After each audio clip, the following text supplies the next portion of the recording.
ਧੀ ਪੁੱਤ ਪਾਉਂਦੇ ਆ ਠੁੱਕ, ਤੂੰ ਆਖੇ ਗੁੰਡਾਈਆ ਜੀ ਦੇ ਤੇ ਤੂੰ ਮਰਦੀ ਐ ਜੱਟਾਂ ਦਾ ਮੁੰਡਾਈਆ।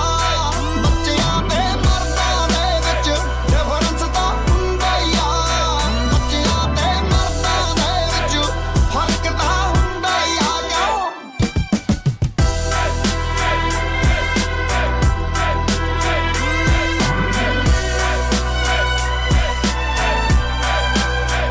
ਡਾਊਨ ਟੂ ਅਰਥ ਰਕਾਨੇ ਫੀਲਿੰਗ ਕੋਈ ਬਾਈ ਟਾਈਪ ਨੀ।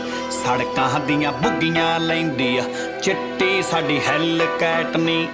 Down to earth ਰਕਾਨੇ feel